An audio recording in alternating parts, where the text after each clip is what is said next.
Bonjour. Euh, Aujourd'hui, je tourne juste une vidéo un peu comme un vlog parce que j'ai rien écrit, j'ai rien préparé, mais je voulais partager avec vous où j'en suis dans mes lectures. Et, et en fait, je ne m'en sors pas. Je m'en sors pas du tout parce que en ayant travaillé à la librairie, j'ai pu me procurer beaucoup de livres et en fait, certains gratuits, certains que j'ai achetés. Et en fait, en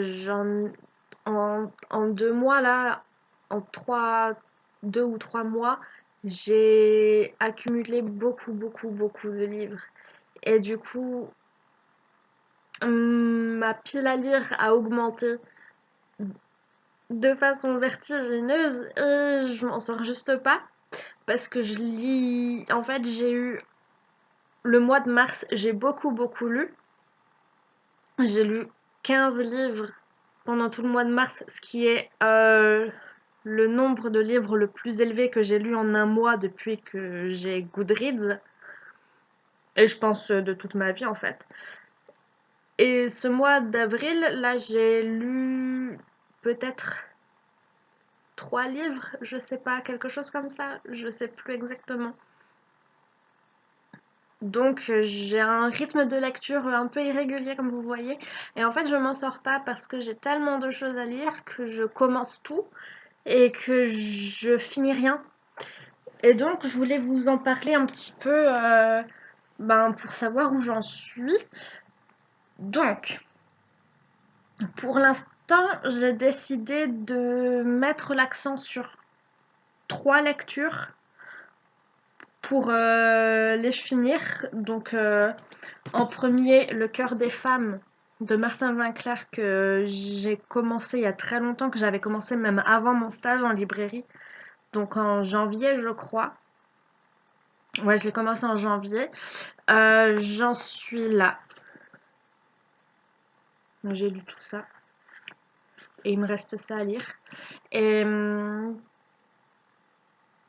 j'aime beaucoup.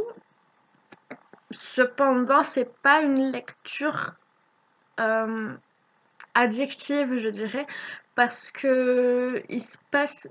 Enfin, c'est pas un rythme soutenu d'action qui va faire que on a envie de ne pas s'arrêter de lire. C'est un livre qu'on lit avec plaisir, mais qu'on pose, qu'on reprend, etc. Du coup, je le lis assez lentement, même si j'apprécie beaucoup, encore une fois, parce que du coup, en fait, c'est un livre dans lequel un médecin, au début, on ne sait pas si c'est un homme ou une femme, donc je vais essayer de pas genrer ce médecin pour ne pas vous spoiler, mais en gros, c'est un médecin qui arrive dans un service de gynécologie dans un hôpital. Ce médecin a beaucoup de préjugés sur les femmes, sur la gynécologie, sur la façon dont on est censé pratiquer le métier de médecin, etc. En fait, ce médecin a beaucoup de préjugés et Yel va rencontrer le docteur Karma qui lui a beaucoup d'opinions sur comment on devrait exercer le métier, etc. Et en fait, ce sont des opinions qui sont plutôt progressistes, plutôt féministes en fait. Et du coup, les deux visions du métier vont un peu se confronter. Et en fait, j'ai l'impression d'apprendre vraiment beaucoup de choses dans ce livre. C'est vraiment très instructif sur beaucoup de choses. Je viens de me rendre compte que je crois que j'ai dit le corps des femmes pour le titre alors que c'est le cœur des femmes. Bref, je disais, j'ai vraiment l'impression d'apprendre beaucoup de choses qui sont très importantes d'apprendre parce que ça parle de problèmes féminins que probablement je vais rencontrer dans ma vie si Bon, je vais pas vous parler de ma vie privée, mais si un jour j'ai envie de me faire poser un stérilet ou quoi, si... Enfin, ça peut servir ce qu'on apprend dans ce livre en fait, mais c'est quand même de la fiction. Mais c'est vachement bien fait parce que voilà, on apprend beaucoup de choses qui sont utiles, directement utiles lorsqu'on est concerné par ça. Et c'est trop bien en fait de lire un livre qui nous apprend autant de choses sur un sujet aussi important que ça, qui est la santé. Donc voilà. Je vous le recommande, même si je ne l'ai pas fini, je vous le recommande déjà parce que voilà. Donc ça, c'est un des 3 livres sur lesquels j'ai décidé de mettre l'accent pour essayer de les finir un petit peu plus vite avant de passer à autre chose. Euh, le deuxième livre, je vais parler encore de fiction, c'est Le Serment de l'orage de Gabriel Katz, parce que vous savez que j'ai adoré Aeternia de Gabriel Katz. Ça, Le Serment de l'orage, c'est son premier livre sous son nom en jeunesse. Vous voyez, mon marque-page, c'est un petit vif d'or. C'est pas trop cool. Qu'est-ce que je disais? Oui, c'est donc son premier livre en jeunesse. Je l'ai acheté il y a pas longtemps. Je l'ai commencé il y a 4 jours. Et j'aime déjà beaucoup. Parce que je trouve que... Alors, c'est pas la même histoire que Aeternia, c'est même pas le même univers que Aeternia, ça se passe dans un univers différent qui est plus proche du nôtre. L'histoire est différente aussi totalement parce que ça parle pas de guerre de religion, etc. Donc c'est différent. Mais je trouve qu'il y a beaucoup de points communs en termes d'ambiance et en termes d'humour. Et ouais, en fait, c'est vraiment... On retrouve la plume de Gabriel Katz, qui est une plume que j'aime beaucoup, parce que c'est vraiment la même ambiance où comment dire, où on découvre en fait le monde un peu, pas si rapidement que ça, mais en savourant un peu. Enfin, je trouve, hein, parce que voilà. Et on découvre aussi ce monde à travers plusieurs points de vue, parce qu'il y a bien sûr les héros, mais il y a certains chapitres qui sont écrits sous le point de vue de personnages qui sont soit un peu en dehors de l'intrigue, soit dans l'intrigue, mais d'un autre point de vue que celui des héros. Enfin, on découvre voilà, plusieurs points de vue, etc. Même si celui des héros est le point de vue principal, celui qu'on va suivre le plus longtemps. J'aime déjà beaucoup les personnages. Surtout le personnage d'Edwin.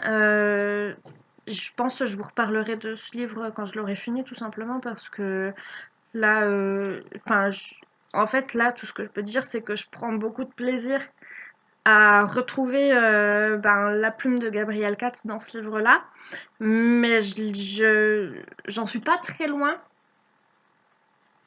Voilà, j'en suis là.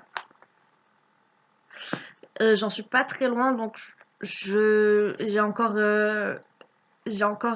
lu aucun twist ou aucun rien qui ne m'ait surprise ou quoi. Donc, mais je sens que ça va arriver quand même parce que en ayant lu à Eternia, je pense que il aime bien faire ça quand même. Je pense que Gabriel Katz aime bien un peu surprendre et peut-être torturer aussi son lecteur, je sais pas. Donc je sens que ça va venir, mais pour l'instant c'est pas le cas.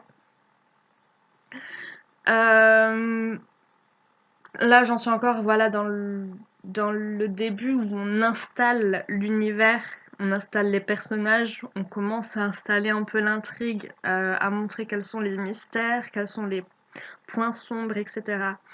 Euh, donc voilà, mais pour l'instant je suis vraiment très contente de cette lecture et c'est pourquoi j'ai décidé de mettre l'accent sur cette lecture parce que j'ai envie de la lire rapidement en fait.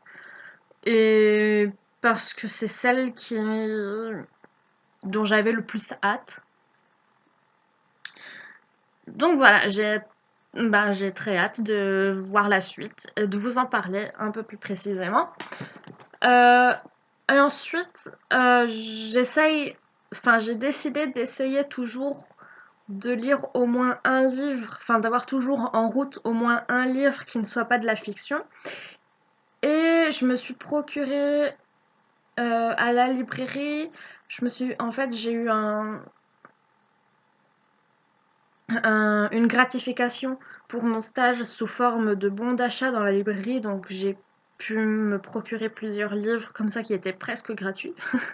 Enfin, qui étaient gratuits, sauf que j'ai dû travailler pour avoir cette gratification. Mais bon. Du coup, je me suis procuré plusieurs livres féministes, enfin écrits par des féministes sur le féminisme, sur l'afroféminisme, sur le marxisme. euh, Bref, j'ai plusieurs bouquins un peu sur ces thèmes-là. Et donc, j'hésitais beaucoup entre Ne suis-je pas une femme de Bell Hooks, que j'hésitais à le commencer, j'hésitais entre celui-ci et Bad Féministe de Roxane Gay, et j'ai décidé de commencer Bad Féministe de Roxane Gay. Et là encore, j'en suis pas très loin, mais après, voilà, j'en suis page 35.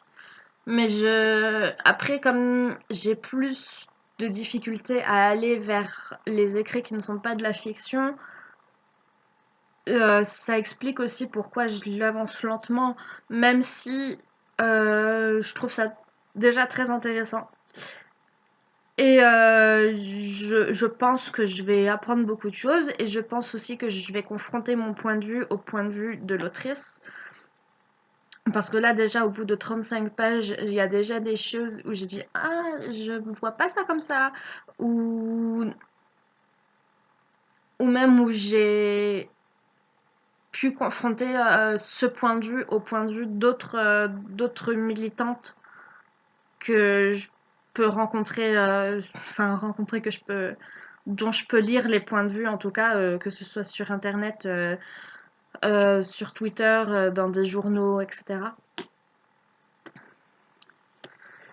Donc en fait, c'est un point de vue de plus en tout cas que que j'ai plaisir à découvrir et à lire, et que c'est très intéressant, et que je pense que c'est toujours enrichissant en fait de lire des points de vue différents sur le féminisme ou quoi, sur l'afroféminisme, sur ben là ça parle aussi beaucoup de culture populaire, parce que ça parle de ce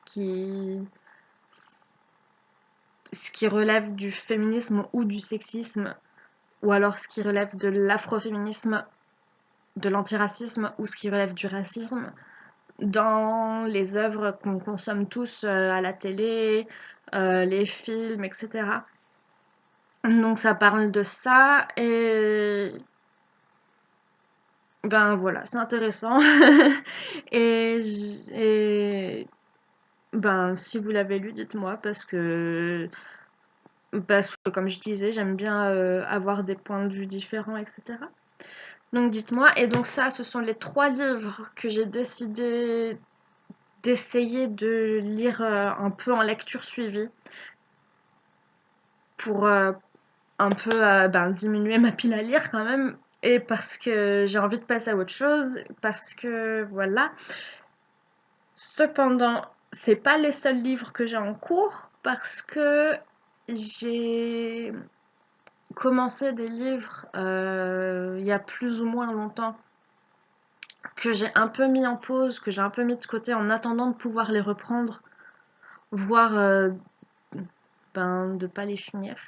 Par exemple, vous savez que j'ai eu pour mon anniversaire les 4 livres, les 4 tomes de The 100 de Cass Morgan.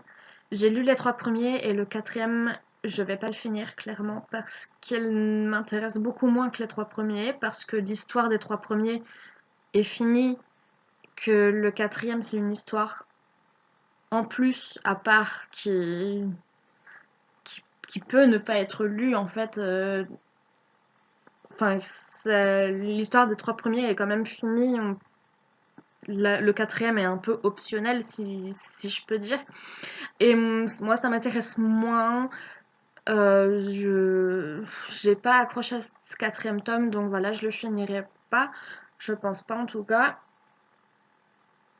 Euh, j'ai aussi, il y a peut-être un peu plus d'un an, j'ai recommencé à relire les Harry Potter, mais en anglais. Donc j'ai toujours un tome de Harry Potter en route, mais en anglais. C'est la première fois que je les lis en anglais. Je les avais toujours lus dans une traduction française. Et je les avais pas lus depuis 8 ans, je crois, 8 ans. Donc ça faisait un bail, j'avais un peu oublié quand même. Même si Harry Potter, c'est toujours une histoire qu'on a l'impression de connaître par cœur. Parce que voilà, en fait, je me rends compte qu'il y avait plein de scènes que j'avais oubliées, que des petits détails et tout. Et en fait, c'est le plaisir de la relecture, c'est de redécouvrir tout ce que j'avais oublié, etc. Mais donc là, j'en suis au quatrième tome en anglais. Donc La Coupe de Feu, The Goblet of Fire, que je dis avec mon accent merveilleux. Euh, et En fait, comme c'est une relecture, j'ai moins la motivation de l'avancer d'une façon un peu plus soutenue. Donc là, je l'ai pas... Enfin, je l'ai posé sans le reprendre depuis plusieurs mois. Mais je le finirai un jour de toute façon. Enfin, c'est une relecture que j'ai vraiment envie de finir, surtout que le quatrième tome, c'est quand même mon tome préféré. Enfin, je... À l'époque, c'était mon tome préféré et je pense que ce sera toujours mon tome préféré, même si peut-être que ça peut changer, mais c'était mon tome préféré, donc j'ai vraiment envie de le finir. Autre livre que j'ai envie de finir, mais que j'ai mis en pause pour le moment, c'est Brandon Sanderson, Fils des Brumes, le tome 1, le- l'Empire Ultime. L'Empire Ultime. J'ai lu peut-être 200, 250 pages, peut-être même 300 pages, je sais plus. Sachant que c'est un livre très épais qui doit faire 900 pages. Il est où? Il est là. Il est très épais donc, et j'en suis. Ah oui, en plus j'avais perdu ma page, donc j'ai remis mon marque-page euh, avant là où j'en étais, comme ça je vais un peu relire certaines pages, mais ouais, 250 pages quoi. J'en suis à 250 pages. J'aimais bien,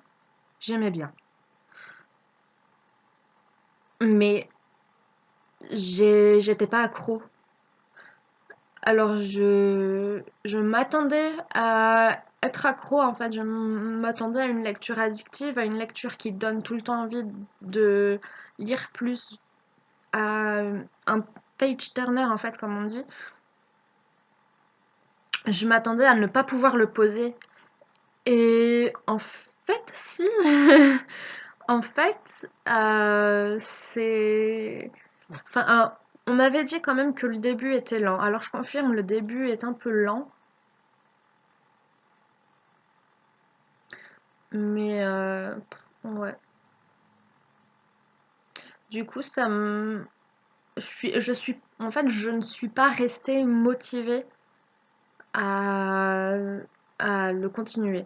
Mais j'aimerais le finir parce que j'en ai entendu tellement de bien que je pense que je passe à côté de quelque chose si je le finis pas. Donc, je pense que je vais le reprendre et le finir à un moment donné. Parce que voilà.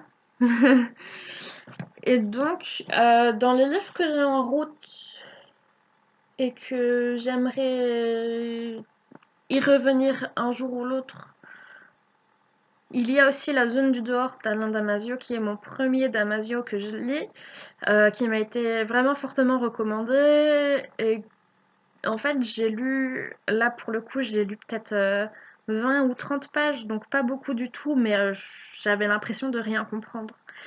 J'avais l'impression de passer à côté de tout. En fait, c'est limite c'est une écriture un peu difficile, je dirais. Et du coup, j'ai eu du mal à rentrer dedans. Et comme c'était pas ma seule lecture à ce moment-là, que j'avais d'autres choses à lire en même temps, et bien, je l'ai mis un peu de côté. Mais du coup, c'est pour ça que j'en ai lu très peu et que je voudrais y revenir parce que quand même tout le monde aime Damasio, donc je veux découvrir pourquoi. Parce que ça a l'air d'être absolument... euh, Enfin, d'avoir un... Enfin,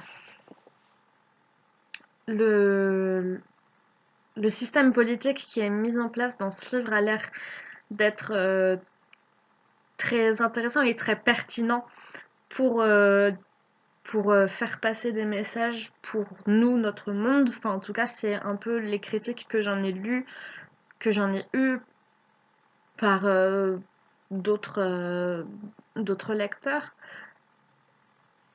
Donc, j'ai vraiment envie de le lire. Mais honnêtement, je sais pas quand.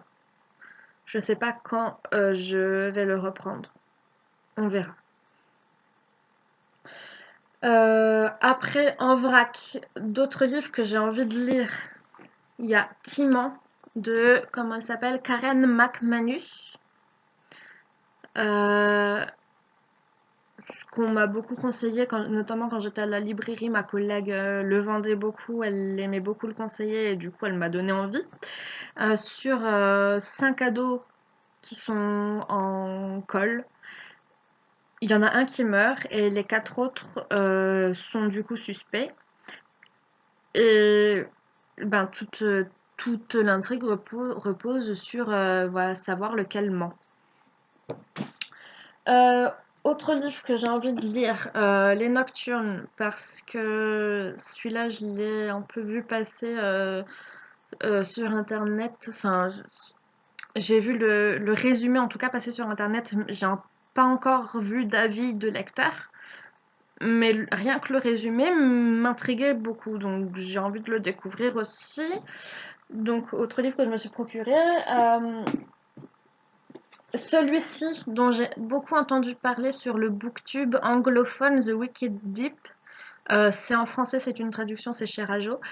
Euh, voilà, je vous le dis en vrac, hein, ce que j'ai et ce que je compte lire à un moment donné, cette année peut-être, quand j'aurai le temps. Euh, je vous parlais des livres féministes aussi. J'en ai un là, c'est le manifeste, le féminisme pour les 99%. Euh, Un bonheur insoutenable de Ira Levin. Je pense que ça se prononce comme ça, je ne sais pas trop. Que j'ai envie de découvrir parce que ça fait longtemps que j'en ai entendu parler. J'en ai entendu parler quand j'étais au lycée, donc ça fait longtemps. Et ça m'intriguait déjà à l'époque, et là je l'ai vu en librairie, donc je l'ai pris. Euh, oui, pour mon tour du monde littéraire, c'est un petit peu en pause là. Enfin, vous voyez que j'ai pas posté de vidéo pour ce tour du monde depuis peut-être un an. Mais j'oublie pas, j'ai toujours en tête. En fait, pour le prochain pays, alors je vous dis pas le pays parce que j'ai envie de garder la surprise, mais pour le prochain pays, je voulais lire 2 livres. Et je m'en suis procuré qu'un seul. Et du coup, j'attends d'avoir le deuxième pour lire le premier. Ce qui est Voilà, ce qui est peut-être bête, mais disons que ça me fait hiérarchiser un peu mes lectures. Je me dis, celle-là, elle peut attendre, mais du coup, ben je sais que du coup ça veut dire que vous n'avez pas eu de vidéo tour du monde littéraire, que mon tour du monde littéraire n'a pas avancé depuis un an, donc c'est pas chouette. Euh, non, et puis dans ce que je veux lire et que j'ai pas encore lu, c'est à peu près tout. S'il y a aussi alors en anglais c'est The Lies of Locke Lamora. Je sais plus le titre en français, mais je l'ai dans ma bibliothèque, j'ai juste la flemme de le prendre. Mais je l'ai et j'ai vraiment très envie de le lire. Seulement, je me disais que comme c'est un livre de fantasy et que en fantasy, j'ai déjà l'Empire Ultime en cours, je me disais que j'allais attendre d'avoir fini celui-là pour le commencer. Je sais pas si je vais me tenir à ça. Peut-être que je le commencerai avant d'avoir fini celui-là. Je ne sais pas. On verra bien. Et en dernier, je voulais vous parler de ma toute dernière acquisition, qui est Josh and Hazel's Guide to Not Dating de Christina Loren, qui est en anglais, parce que je crois pas qu'il soit publié en français. Je suis même presque sûre que non. Donc je me le suis procuré en anglais. C'est une romance. Je lis très peu de romances, même si finalement je crois que j'aime bien ça, mais j'en lis peu. Donc celle-là me donnait envie, donc j'ai décidé de me la procurer et je pense que celle-là ce sera ma prochaine lecture, enfin le prochain livre que je vais oser commencer dès que j'aurai terminé un des trois que j'ai mis en priorité. Euh, donc voilà. C'était un peu pour vous présenter ma pile à lire, mais pas ma pile à lire du mois de machin, c'est ma pile à lire un peu globale que je compte lire à un moment dans l'année si j'ai le temps, en espérant que j'ai le temps parce que si je retrouve du boulot, je vais avoir encore d'autres lectures à faire pour le boulot, mais pour le moment, c'est voilà l'état de ma pile à lire. Disons ma pile à lire prioritaire parce que j'ai encore d'autres livres que je n'ai pas encore lus, que je possède. Euh, et du coup, voilà. Oui, passons. Ah oui, j'ai oublié de mentionner, on m'a aussi offert Six of Crows. Enfin, c'est Ovid de la chaîne Ovid, son sac, qui est chouette, qui me l'a offert. Et du coup, faudrait que il faut que je lise ce livre-là aussi bientôt parce qu'en plus je crois avoir vu une info passer il y a quelques mois comme quoi Netflix avait acheté les droits pour en faire une série et je voulais absolument le lire avant que la série sorte. Alors je pense que la série va pas sortir maintenant, mais je voulais le lire avant en tout cas. Donc, je pense lire ce livre-là aussi. Je pense pouvoir dire qu'il fait partie de ma pile à lire prioritaire également, même si ma pile à lire prioritaire, ça n'a plus beaucoup de sens, tellement il y a de livres dans cette pile à lire. Mais voilà. Du coup, ben, j'espère que vous comprenez pourquoi je m'en sors pas. Dites-moi quel livre parmi tous ceux dont je viens de parler vous avez déjà lu, quel livre vous avez envie que je lise en priorité. Euh, dites-moi, je sais pas, dites-moi ce que vous avez envie de me dire. Euh, et laissez un pouce bleu, etc. Abonnez-vous, tout ça. Enfin, vous connaissez les règles de YouTube de toute façon. Donc voilà, vous savez quoi faire. Et moi, je vous dis à bientôt dans une prochaine vidéo.